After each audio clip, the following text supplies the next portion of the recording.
Alargar as redes. Padre Manuel Mendes convida-o à procura da mensagem de esperança e os valores da Igreja Católica para os desafios de hoje.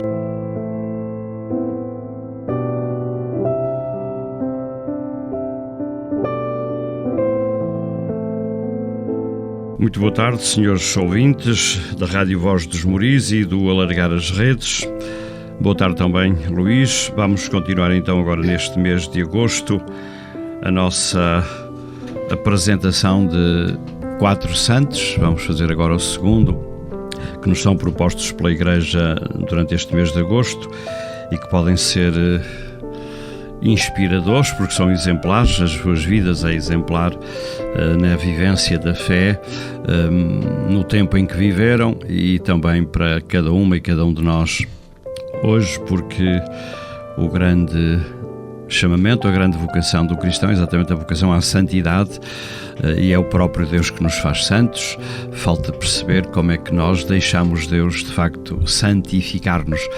E é interessante que depois de termos falado de uma mulher santa do século XX, Santa Teresa Benedita da Cruz, cuja memória é assinalada no dia 9 de agosto, mas por ser domingo, enfim, a gente pode lembrar, e eu lembrei o nome dela na oração eucarística, mas sem fazer a memória como habitualmente é proposto. Mas depois de termos falado de uma mulher deste século, com uma vida, enfim, a sua vida muito concreta, marcada por uma série de circunstâncias, hoje vamos voltar quase ao princípio, falar de um santo que é um santo muito presente, muito influente.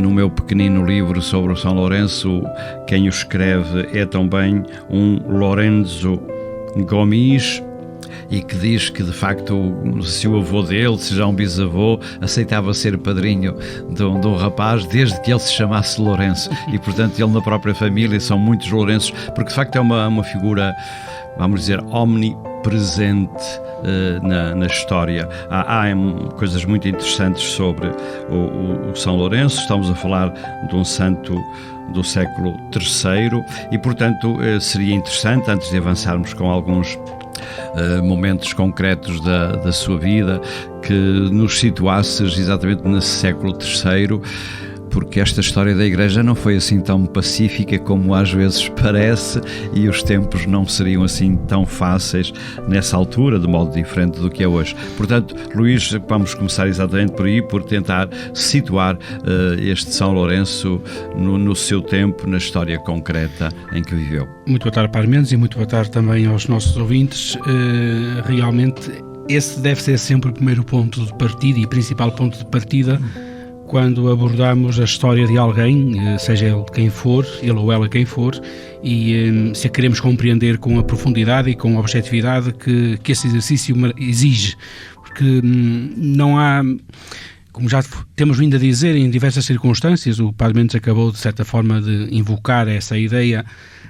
A santidade, ao contrário do que possamos porventura pensar ou considerar, não é algo, os ouvintes perdoar-me-ão a expressão, mas não é algo que cai do céu aos trambolhões.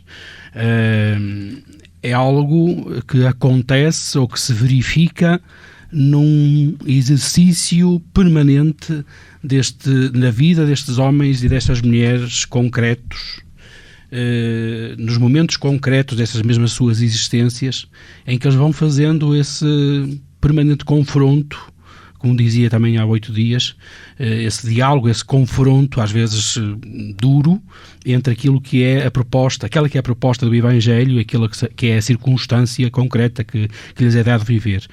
E é desse esforço que pode surgir a santidade. Portanto, sim, isso é muito importante. Desculpa, Luís, é porque às vezes nós temos a ideia de que a santidade, eu creio que é uma ideia, enfim, que é errada, mas que é muito difundida, de que de facto o santo é aquele que está longe da vida concreta, longe do mundo, e realmente a santidade é vivida no mundo, e a gente santifica-se no mundo, e no mundo concreto e na vida concreta que se vive e que se escolhe, e isso é muito significativo. Sim, sem desprimor para os santos e santas também na sua imensidão de santos e santas da vida contemplativa, mas como também já aqui dissemos, a vida contemplativa não significa uma fuga mundi, uma fuga do mundo total, pelo menos no sentido em que precisamente nos primeiros séculos da Igreja, ela era entendida. E de facto, a vida de São Lourenço, o que conhecemos dela, aponta-nos para um momento de verdadeira e profunda crise dentro do viver e da história do cristianismo, desta comunidade nova que se estava, de certa forma, ainda a libertar ou sim, vou dizer desta forma, a libertar da sua identidade estritamente judaica, por um lado, e por outro lado também vivendo sempre em contexto do Império Romano, pois enfrenta diversas e profundas dificuldades precisamente por causa desse contexto. Sim, é interessante, eu não sei se tu ias falar disso, mas é engraçado que nessa altura, pelo menos aqui no meu livrinho diz isso, que os cristãos, enfim, porque diziam que comiam o corpo de Cristo, eram acusados de fazer sacrifícios humanos, porque se tratavam por irmãos e irmãs uns aos outros, eram acusados de incesto. De facto, o cristianismo foi uma novidade de tal forma nova, passa o pleonasmo, que realmente deve ter assustado e era incompreensível. Era incompreensível. Sobre tudo isso, a novidade, disse bem, a novidade era tão radical que quem não estava por dentro do assunto. Exatamente. Quem não estava literalmente por dentro do assunto, como hoje, pois interpretava mal aquilo que ouvia dizer sobre os cristãos. Só no século IV haveremos de ouvir ou de ler algum pagão a escrever "Vede como eles se amam", mas aqui ainda estamos numa fase anterior e, para dizer também, é preciso dizer, porque é isso que também dá o verdadeiro contexto, o contexto mais próximo da história deste homem, é este de que entre os finais do século II e todo o século III estamos num período das mais problemáticas e ferozes perseguições que os cristãos viveram, pelo menos nesta primeira fase, nesta primeira parte da sua história. Todo este século, logo, não vou dizê-las todas, mas precisamente por a altura em que a vida de Lourenço acontece, temos uma perseguição geral lançada em 250, no ano 250, pelo Imperador Décio. Lourenço há de ser vítima das perseguições gerais também aos cristãos, levadas a cabo por Valeriano, em 257, 258, mais tarde em 261 o Imperador Galiano aí parece que recua um bocadinho, dá alguma liberdade, alguma tolerância em relação aos cristãos, mas já no final do século III e na transição para o século IV, 284 a 305, Diocleciano restaura o culto ao Imperador e faz uma nova perseguição, também ela muito, muito drástica, contra a comunidade cristã nascente. Portanto, é um século de crise, é um século de perseguição, é um século de muita dor, muito sofrimento e de muita injustiça. Os cristãos sentiam-se injustiçados porque injustamente acusados de coisas que eles, de facto, não faziam. Essa coisa do antropofagismo, de comerem carne humana porque dizerem que comiam o corpo de Cristo, da coabitação e da poligamia, pelo facto de se tratarem como irmãos, mas é uma irmandade, ou melhor, uma fraternidade diferente. Mas lá está, os romanos, os pagãos, não percebiam esta linguagem, não conheciam a fundo o sentido concreto destas expressões e, como sempre, e aqui podemos dar um salto para a atualidade e para aquilo que é algo transversal da história humana. Diante do desconhecido, diante daquilo que não compreendemos, só temos duas reações: ou o medo ou o ataque. Ou o medo, fugimos, separamos-nos, tentamos distanciar porque não queremos meter-nos por aí, ou então tentamos aniquilar, tentamos eliminar, porque de facto aquilo choca, aquilo perturba-nos, portanto nada melhor do que acabar com o problema logo. E altera de facto a ordem que havia, aliás com o próprio Cristo aconteceu o mesmo. Duas coisas, enfim, sem saber o que é que tu ias dizer a seguir, mas uma delas era que também estava sempre em causa a questão do culto ao imperador, a que os cristãos se recusavam, não é? Claro, no contexto romano, de facto, o imperador era era Deus, como se fosse Deus, e portanto esse culto, e os cristãos sempre recusaram adorar só mesmo a Deus, não é? Isso é importante. E a outra coisa que eu queria dizer, e tu desenvolves a seguir, era exatamente chamar a atenção para a palavra mártir, porque de facto São Lourenço é assim uma espécie de protótipo do mártir, não é? Enfim, é mais o São Sebastião talvez, sim, mas o Lourenço ainda é anterior. E só para dizer isto, que a palavra mártir significa apenas isto, testemunho. Exatamente. É só que significa isso. E portanto o testemunho da vida daquele que permanece fiel até ao fim, que recusa adorar o imperador, que recusa, enfim, uma série de coisas normais à sua volta, porque escolheu a via do Evangelho, escolheu a via de Cristo. E no caso de Lourenço, já lá íamos chegar, ainda é mais curioso porque ele nem de tal foi acusado. A circunstância da morte foi por estar ao lado do seu bispo.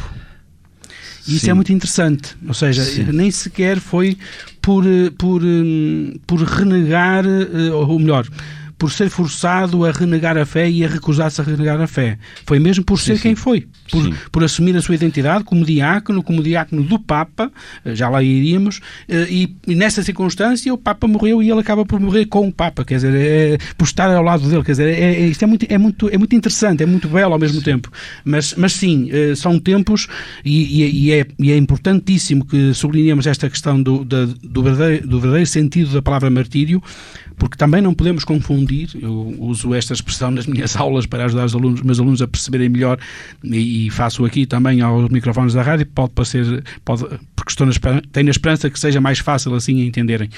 Não estamos a falar de kamikazes. O mártir não é um kamikaze, estes pilotos japoneses que se metem dentro do avião e se atiram contra, ou no 11 de setembro, que se atiram contra o Pearl Harbor ou contra as Torres Gêmeas, não. Não é aquele que vai à procura da morte. É aquele que, sentindo e sabendo que a morte o apanha, ou está a apanhá-lo, ou pode apanhá-lo pela escolha de vida que ele faz. Exatamente, enfrenta e não foge dela. Ele não escolhe a morte, ele escolhe viver de acordo com a sua convicção, a sua fé, e sabe que isso pode trazer-lhe a morte. E ele não desiste, não é? Eu não posso deixar de trazer para aqui um outro exemplo, lá está, seriam muitos, não por ser um dos santos ou santas de agosto, mas por ser outro testemunho de martírio deste tempo que ficou clássico e que ficou como também ele paradigmático desta atitude, que é o martírio de Santa Perpétua e Santa Felicidade. Duas mulheres que são lançadas para o circo romano, literalmente para o meio dos leões, e em in extremis o próprio oficial romano quase que as quer salvar, e in extremis põe à sua frente o seu pai e os seus filhos. E pergunta-lhe: tu estás ciente do sofrimento que vais criar no teu pai por ver a sua própria filha morrer diante dos seus olhos? Estás ciente do sofrimento que vais criar nos teus filhos, que vão ficar sem mãe, só porque não queres renegar a tua fé? E elas: sim, estou, mas não vou renegar a minha fé. E esta coragem, este sentir que isso sim, esta que é a verdadeira vida, uma vida que, como o próprio Jesus diz, não sois vós que me tirais, sou eu que o ofereço, é muito este o sentir, lá está, do verdadeiro e profundo testemunho, que depois tem como consequência a morte. Mas a morte não é procurada. A morte é consequência de uma vida assumida como tal. Mas eu sublinhava isso, e nós vamos avançar, mas sublinhava exatamente porque todos nós somos mártires neste sentido, ou melhor, todos somos chamados a ser mártires neste sentido, exatamente pelas opções que fazemos de fidelidade ao Evangelho. Quais são as consequências dessas opções? Pois dependerá dos tempos, depende de muitas circunstâncias, mas o martírio é realmente essa vida de fidelidade e de escolha radical e que não vacila diante disso. Sim, de facto, se quisermos dizer isso de uma forma até plástica, os mártires na história da Igreja são de facto os radicais. São aqueles que não fogem e que assumem com todas as letras o que é que significa testemunhar o Evangelho. Aliás, há essa frase que eu agora me está a esquecer de quem é, que sangue de mártires, semente de cristãos, Tertuliano, não é? se não me engano. Tertuliano, exato, eu creio que sim. É isso. E o que falta hoje, nós estamos aqui neste diálogo entre o ontem e hoje, o que falta hoje, se calhar, é exatamente este sangue de cristãos, gente que é fiel, e depois hão de aparecer cristãos, hão de gerar cristãos. Esta vida medíocre da fé não gera nada. Isso por um lado, e por outro lado, falávamos há pouco da perseguição que era feita a estes mesmos cristãos, e esse é o dado curioso, é que estes homens e estas mulheres morrem no quadro de uma perseguição geral dentro do Império, e essa perseguição visava eliminar a fé, como é evidente. Exatamente. E o que é curioso, e a história demonstra, é que, e por isso é que Tertuliano faz essa síntese belíssima, é que o sangue destes mártires, ou seja, aquilo que devia ter sido o fim, acabou por ser semente. Foi sempre ou seja, teve o efeito exatamente contrário daquilo que era pretendido. Portanto, um historiador não pode dizer isto. Um historiador tem que se cingir aos factos, ou àquilo, pelo menos, que nos chega dos testemunhos da história, mas, de facto, um teólogo pode balbuciar esta afirmação que vou dizer de seguida, que é... Esse também é o mistério da fé, claro, não é? Exatamente, que é a demonstração, pela via da fé, ou ao olhar da fé, de que, de facto, o que sustém a história da Igreja, o que sustém realmente a história deste povo, são os homens e as mulheres que o fazem, certamente, mas há aqui uma dimensão espiritual, ou seja, há o Espírito Santo, o Espírito de Deus a sustentar realmente esta história, porque não há outra explicação para percebermos como é que é possível que uma instituição como hoje a temos, que é a Igreja multimilenar, se tenha sobrevivido a perseguições múltiplas e tão dramáticas e tão drásticas como estas que estamos aqui a descrever. Como depois, ao contrário, com alguns momentos mais negros da sua história. Evidente. Então vamos voltar ao Lourenço, que tu já usaste a palavra. Ele era diácono do Bispo de Roma, do Papa Sisto II, e era um dos 7 diáconos, não é? Portanto, esta era a importância dessa instituição dos diáconos na altura da Igreja, e hoje também de certa maneira, mas o Lourenço tinha concretamente uma função muito, muito própria, não é? Sim, o de estar mais atento ao serviço das mesas e do serviço das mesas junto dos pobres. Portanto, essa era a sua missão fundamental, ou seja, dentro daquilo que era a organização da própria Igreja Romana, digamos, das estruturas de governo e de gestão, pois houve sempre esta preocupação, isto muito também influência, de certa forma, também do pensar e sentir imperial. A Igreja aqui começa também esse é o lado positivo deste período histórico.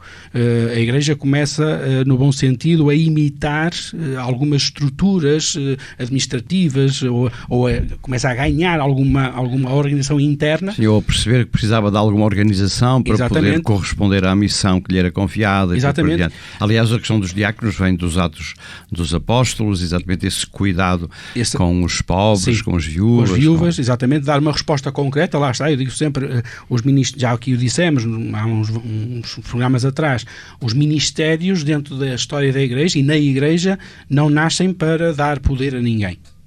Nascem da necessidade de responder a problemas concretos. E concretamente este Ministério dos Diáconos tem exatamente a ver com uma dimensão fundamental da fé, que é a questão da partilha dos bens. A partilha dos bens, e portanto havia a partilha dos bens entre os que mais tinham e os que menos tinham, e alguém tinha que gerir de facto essa partilha. Ser o administrador dos bens, exatamente, o gestor dos bens, portanto, gestão de recursos, diríamos hoje, recursos humanos e de recursos materiais, e os diáconos, e em particular Lourenço, era de facto um dos que estava alocado a essa função em concreto.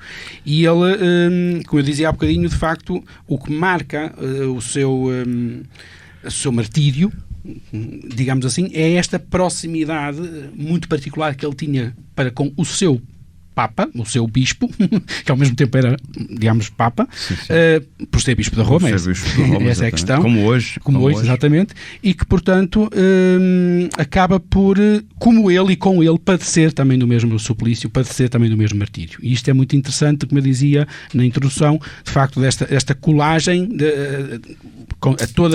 a todos os níveis e até às últimas consequências. Mas é curioso. Mas há uma coisa engraçada, não sei se eu tenho aqui neste meu livrinho, e portanto, porque eu acho que é muito interessante, porque eles foram de facto martirizados na mesma altura, mas não no mesmo dia. No mesmo dia, não no mesmo dia. Sim. E então há aqui um diálogo que nos chegou, enfim, entre a lenda e a legenda e a história concreta, que o Lourenço se terá voltado para o seu bispo, para o seu pai. Nós ainda hoje dizemos que o bispo é o nosso pai na fé, não é? Ainda dizemos isso. Onde vais, pai, sem o teu filho? Nunca até agora ofereceste o sacrifício sem o teu diácono. O que é que te desgostou? Desconfias da minha fé ou pensas que não sou suficientemente valente para te acompanhar nesta hora? Vais negar a quem admitistes aos sagrados ministérios que seja teu companheiro, se é preciso derramar o sangue? E então o Sisto II, não é? O bispo de Roma, enfim, ter-lhe respondido: meu filho, ainda não chegou a tua hora, brevemente me seguirás dentro de 3 ou 4 dias. Enquanto isso não acontecer, cumpre o teu dever, cuida dos pobres, vela pelos bens da Igreja e que Deus te abençoe. Isto, seja mais ou menos verdade, é muito bonito, porque era sublinhar exatamente esta relação que tu estavas a falar, de esta relação filial entre o bispo e o diácono, no caso, não é? Sim. Os padres, nesta altura, ainda não existiriam, digo eu. Viriam mais tarde. Os padres como presbíteros, como nós o conhecemos. A figura hoje. do presbítero. O bispo era e depois eram os diáconos para hoje. Isto é interessante. Eu estou aqui a meter estas coisas porque é interessante na questão da história, para a gente dizer, isto foi sempre assim. Não foi nada sempre assim. E é preciso que vá mudando também alguma coisa. E é curioso porque agradeço aqui a citação, digamos assim, desse diálogo entre os dois, porque eu não tinha pensado trazê-la, mas permite-me agora, uma vez que a citou e que a trouxe, dizer aqui dois ou três apontamentos relativamente precisamente a esta questão que aqui levantou, que é o que é que se pode de facto saber da história destes homens. Estamos a falar de biografias ou de referências muito antigas e de algo que aconteceu há 2000 anos, sensivelmente, e que, portanto, não é fácil lá chegar. E relativamente à figura de São Lourenço, as fontes históricas, ou seja, os primeiros relatos, os relatos mais antigos e mais fidedignos que temos daquilo que foi a sua biografia, quem ele foi, já são do século IV. Portanto, cerca de 100 anos depois da sua morte. E o que nos dizem é muito pouco, como costuma acontecer. E por isso é que ainda bem que foi o Padre Mendes o primeiro a referir essa questão. Não sei se isto é a história, se é a lenda, mas ainda bem que o fez, porque é precisamente estes espaços vazios que a história deixa, que depois a tradição, a espiritualidade, a própria fé popular, digamos assim, vai preenchendo com pormenores, e já lá chegaremos também ao pormenor curioso daqui da biografia e do martírio de São Lourenço, que é conhecido certamente por todos. Mesmo aos Evangelhos, nós não vamos falar disso agora, mas nós temos os 4 Evangelhos chamados canónicos e temos depois todos os Evangelhos apócrifos que exatamente vêm preencher esse vazio que não foi a preocupação dos evangelistas, mas que a piedade popular gostaria de saber mais pormenores, não é? No entanto, e não obstante estas dificuldades, a documentação existente e que nos relata os aspectos essenciais da vida e da biografia, portanto, de Lourenço, apesar de ser muito antiga e muito sóbria, é consistente. Ou seja, aquilo que nos é dito sobre este santo, este mártir, é consistente nas diversas fontes. Ou seja, não há grandes variações. O que indica que são verdadeiras. São muito, exatamente, muito próximas da verdade. E é só o Papa São Dázamo que nos fala de forma genérica dos diversos suplícios que ele terá padecido e, mais concretamente, do tal tormento do fogo, curiosamente, sem aludir especificamente à questão da grelha. que é, como sabemos, a marca iconográfica. Sim, daqui a bocadinho vamos ver, porque o São Lourenço era um santo com muito bom humor, com muito sentido de humor, e há dois pormenores que são realmente muito interessantes. Eu depois ainda queria fazer, mas tu continuas, uma citação do Santo Agostinho, que é muito interessante, a não ser que a faças tu, mas que é muito interessante, exatamente para ver a importância que o São Lourenço teve, enfim, para diante. Mas diz. E será Santo Ambrósio, mais tarde, portanto, que até ele não se conhece muito mais pormenores. Sabe-se algumas coisas, e o que se sabe é de facto fidedigno, portanto é transversal a diversas referências históricas, mas não se conhece mais outro pormenor assim particular. É Santo Ambrósio, curiosamente, que relata de forma mais detalhada vários episódios do seu martírio, o que, para quem analisa essas questões, ou quem lida com esse tipo de questões, deixa entrever, pressupõe que nessa época já existia, então, de algum modo, a tal paixão de São Lourenço, ou seja, já havia uma tradição em torno da figura, e nessa tradição, muito provavelmente, já tinham sido enxertados elementos que, não sendo históricos, como dizem os italianos, não era vero, mas era bem trovato. Ou seja, podiam ser verdade, mas estava bem visto e era bem plausível que assim tivesse sido. E sobretudo, alimentavam e fortaleciam a fé ou a piedade popular, que é uma coisa interessante. Sem dúvida, porque essa é outra questão, também de certa forma transversal a todas essas biografias e estes mártires dos primeiros séculos. Todos eles, ou pelo menos a sua grande maioria, tocam e são, digamos, representados, quer nas suas biografias, quer na sua iconografia, porque isso também é outro dado interessante, de uma forma muito plástica. Não são santos, ao contrário de outras configurações iconográficas em que, imaginemos, as imagens de Nossa Senhora ou as invocações de Nossa Senhora, é preciso às vezes estar muito atento para perceber qual é que é a invocação que está ali em causa, se não tiver uma legenda por debaixo, no próprio pianha da imagem.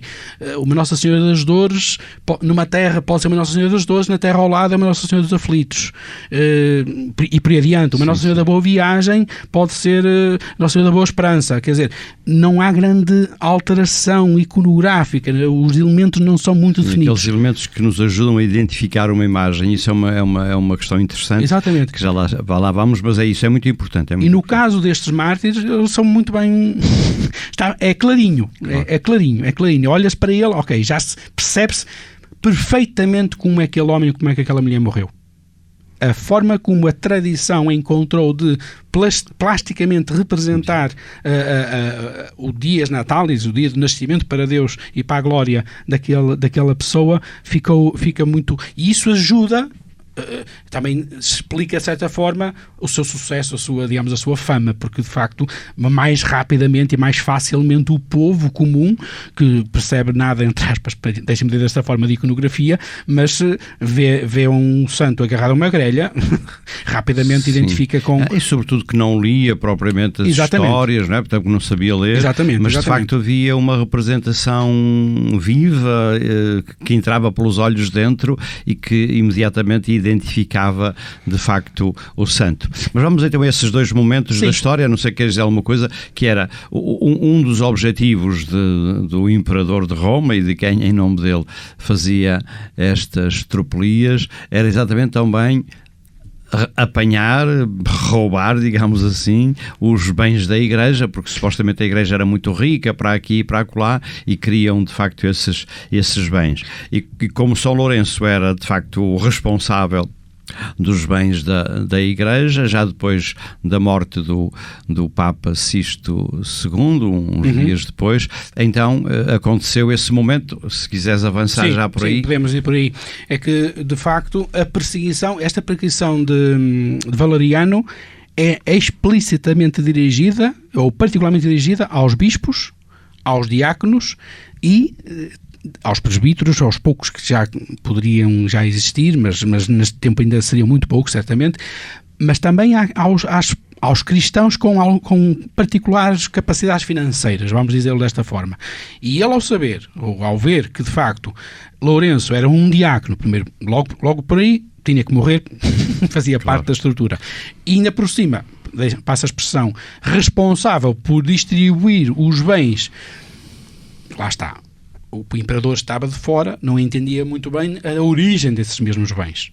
Mas aqueles bens tinham como origem a partilha dos membros da comunidade cristã de Roma. Que ele nem saberia bem de que bens é que se trataria, mas soou-lhe que aquilo poderia ser um bom negócio, digamos assim, e vai daí e persegue também, além destas figuras, digamos, da hierarquia, que era o rosto visível da Igreja, também persegue os cristãos mais abastados. E ao dar-se conta que de facto Lourenço havia inclusive dentro dessa estrutura um diácono responsável pela distribuição destes bens, que ele imediatamente imaginou serem de alta monta, então vai daí e tinha mesmo que lhe resolver o problema e digamos, persegui-lo e arranjar a forma, digamos, de o eliminar.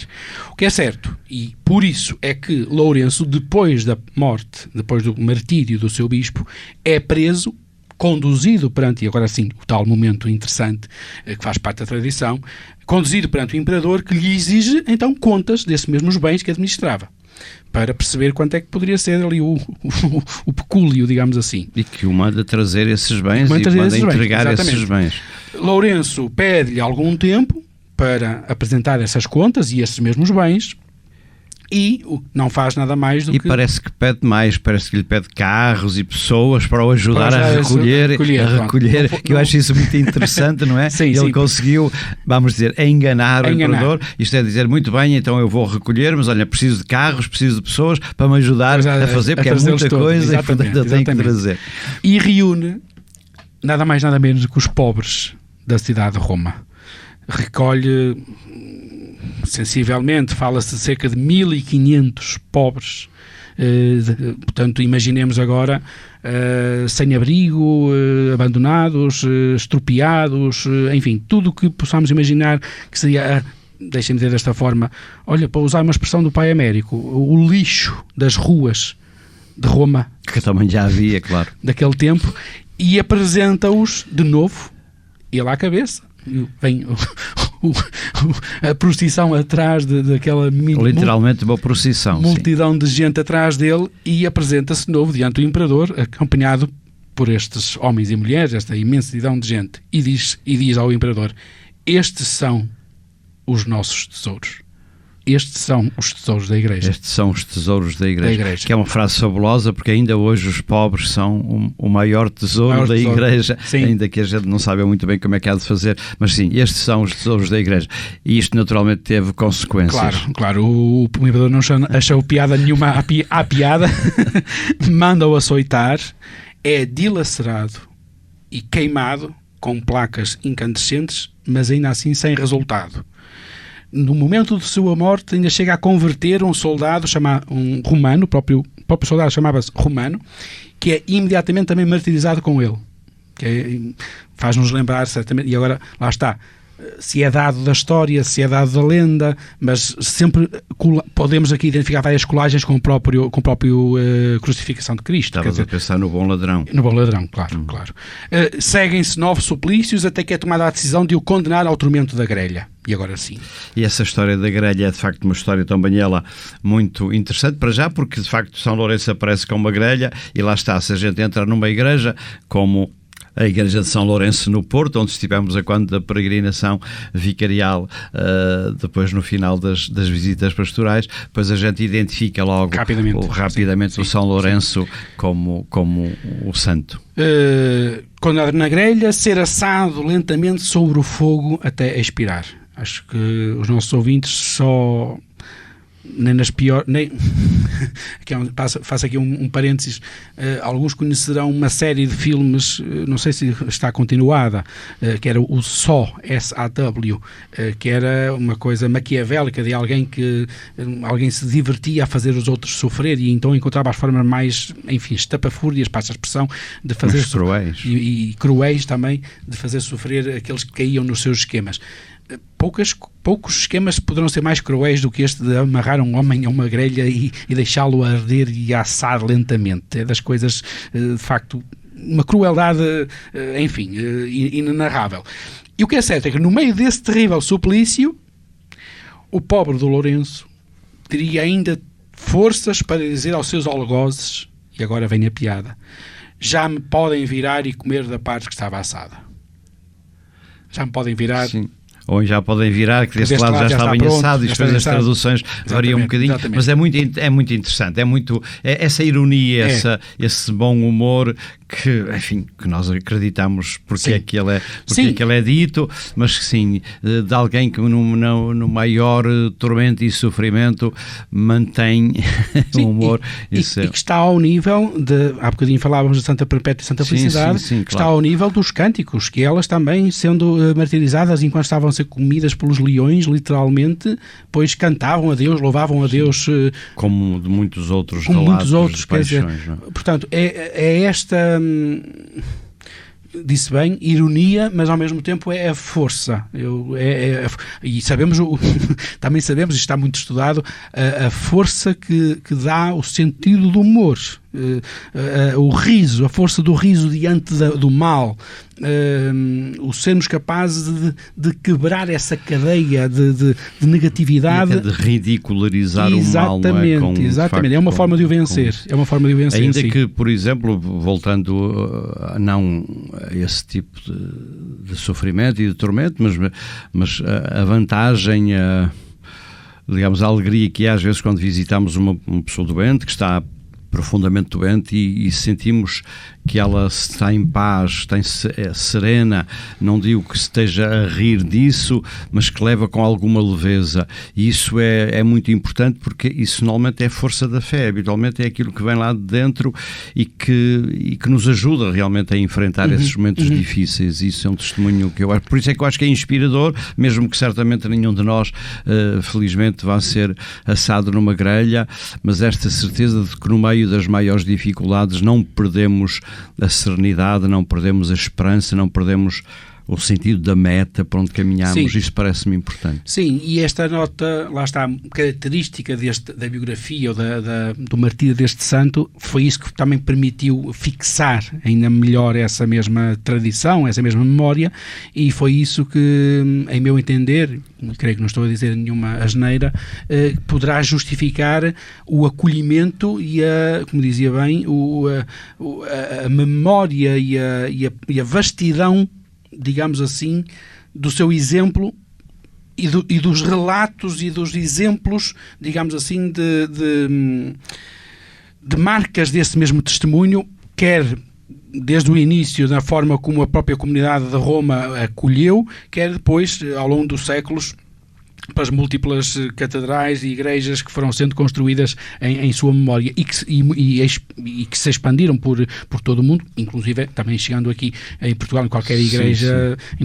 Em qualquer igreja se encontra uma imagem de São Lourenço, e já para não falar das igrejas a ele mesmo, ou paróquias a eles mesmos dedicadas, como é o caso da paróquia de Irmesinde, na nossa diocese, que é dedicada precisamente a São Lourenço. Sim. Portanto, não, há vidas de santos que são de tal maneira impressivas que de facto se tornam muito populares, e aqui populares significa muito difundidos, muito presentes. Eu há bocado disse, não vou ler a citação toda, mas de facto mais ou menos uns 150 anos depois da morte de São Lourenço, não é? Em 10 de agosto de 258, não é?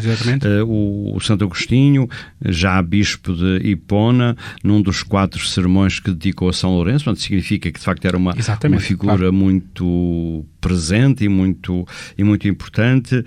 Dizia: a Igreja Romana celebra hoje o dia do triunfo de São Lourenço, não é? Que é sempre, já há bocado usaste a expressão dies natalis, que é uma expressão muito bonita, é o dia do nascimento definitivo para a vida eterna.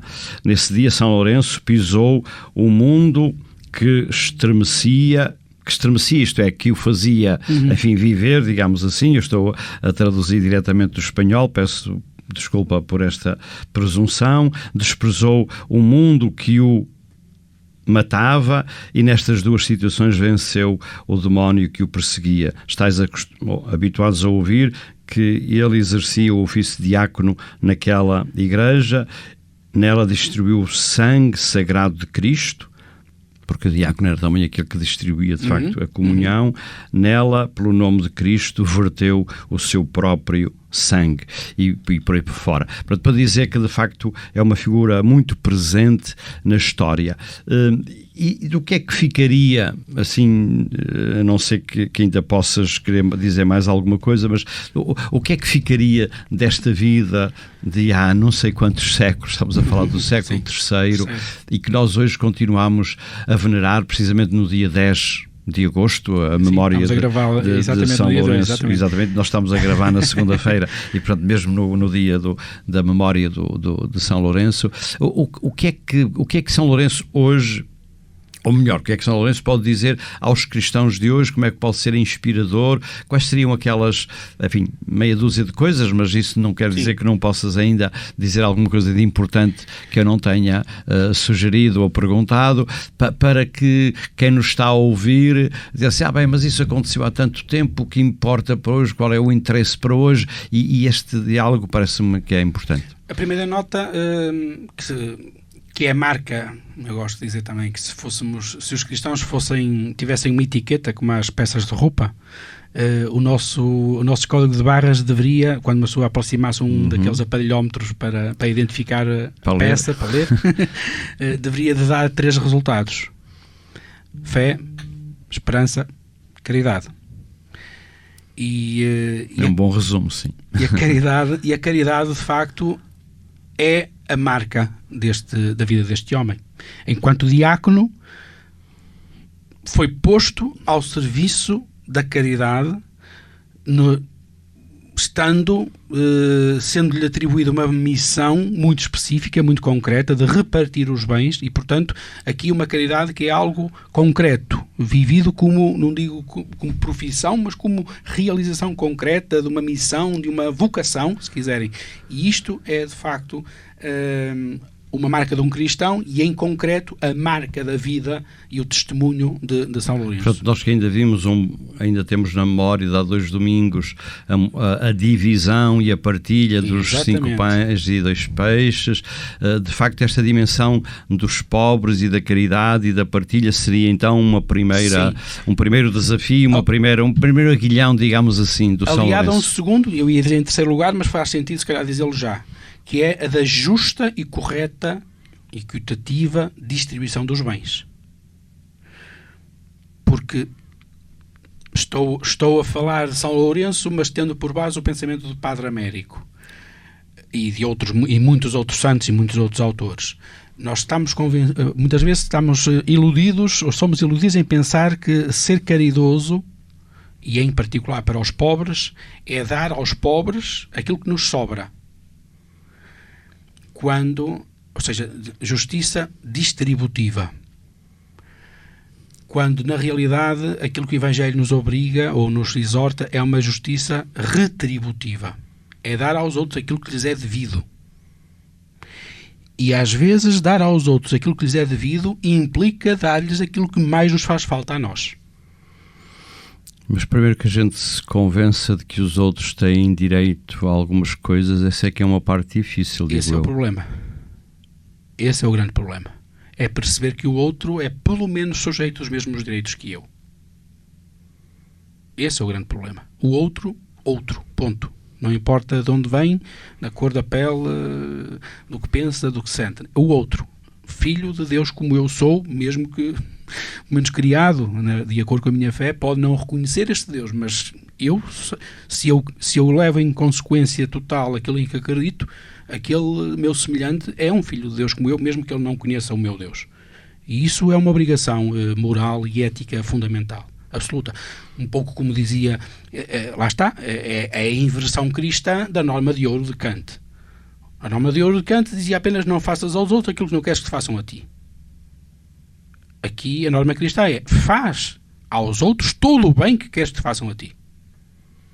E isso é totalmente diferente. Não é só o não fazer o mal. Sim, é fazer o bem. Para um cristão não chega não chega não fazer mal, é preciso fazer bem. E por isso é que me leva a dizer também que o maior pecado é o da omissão. Porque é não fazermos todo o bem que podíamos e devíamos fazer. mas isso já é... Sim, são outras reflexões que havemos de aprofundar, porque concretamente aqui na paróquia, com a questão do projeto Lava Pés, da caridade, nós precisamos, antes de mais, e em primeiro lugar, e isso também depois um outro santo nos há de permitir, se calhar, falar disso também, perceber do que é que falamos quando falamos de caridade, que não, sobretudo para ver se conseguimos ultrapassar a ideia da caridadezinha, que é dar uma esmolinha, dar uma esmola. Não, de facto não é isso. E São Lourenço ajuda-nos a perceber Exatamente. isso.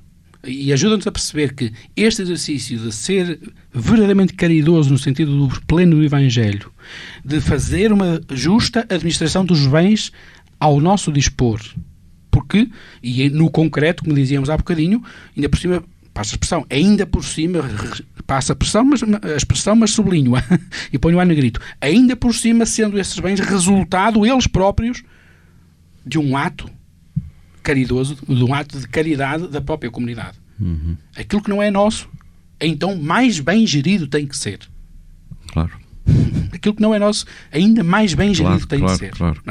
E ele fazê-lo, fez isto, e fez isto com, agora, 3 notas finais: coragem, porque não renunciou, não abdicou, e convenhamos, com sentido de humor e com uma ironia, não é, de mostrar ao imperador quem é que era a verdadeira riqueza, qual é que era a verdadeira riqueza da Igreja, os seus pobres. É interessante como os cristãos, sendo mais ou menos verdade, mas essa dos pobres é capaz de ser mesmo, como os cristãos guardaram esse sentido de humor e essa graça que ele teve, que é uma coisa...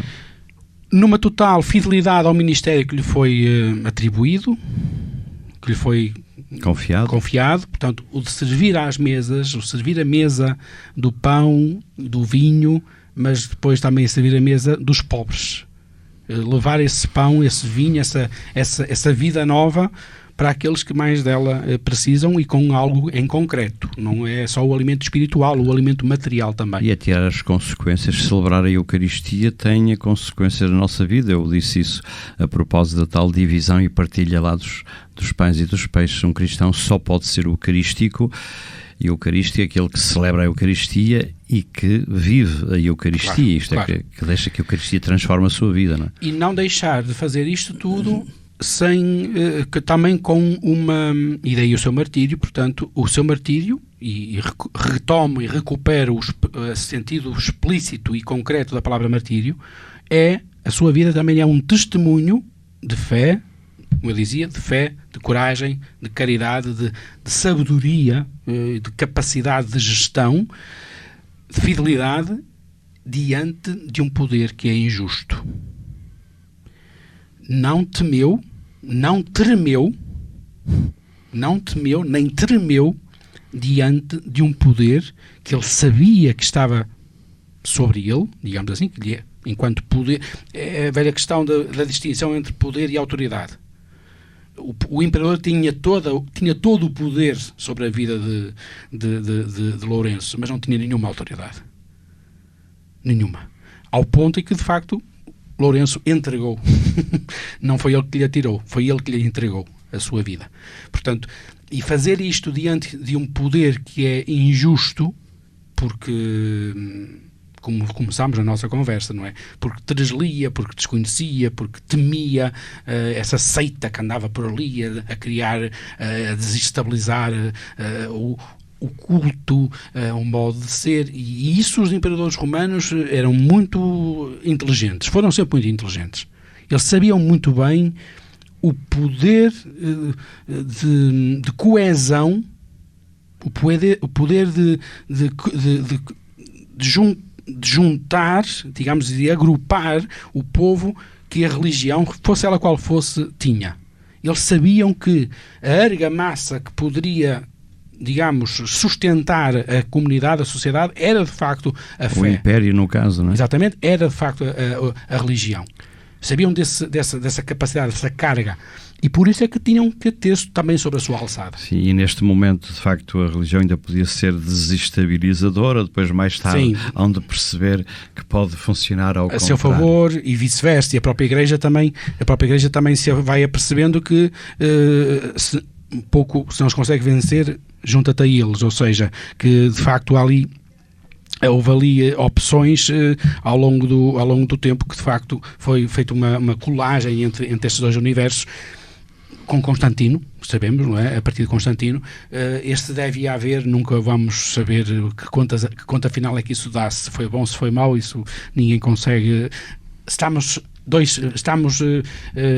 2000 anos depois, ou sensivelmente, Sim, em números redondos, estamos de facto a padecer ou a viver as consequências positivas e negativas disso. Mas de qualquer forma, Lourenço fica-nos na memória, ou deve ficar-nos na memória, como este santo, este mártir, que nos recorda de facto onde deve estar o nosso verdadeiro tesouro, na pobreza. A pobreza como um tesouro. As grandes dimensões da nossa fé.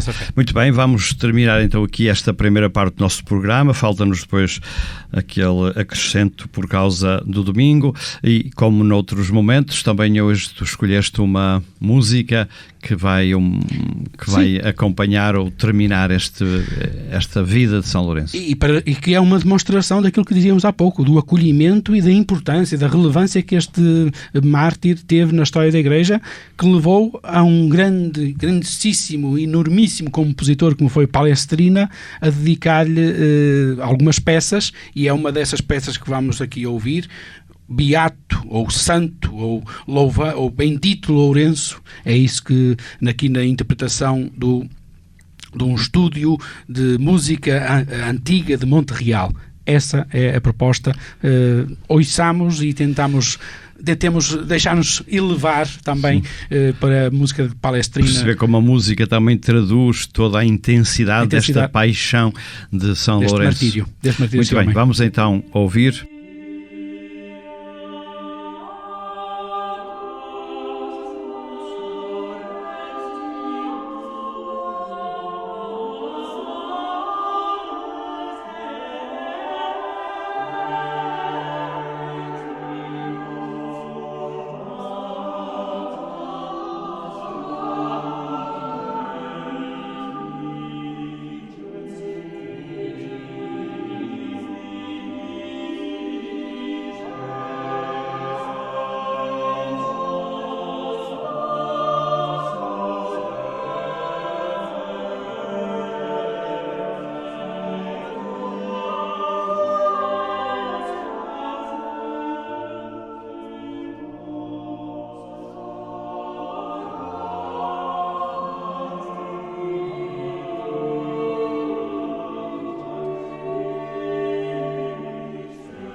Alargar as redes. Padre Manuel Mendes convida à procura da mensagem de esperança e os valores da Igreja Católica para os desafios de hoje.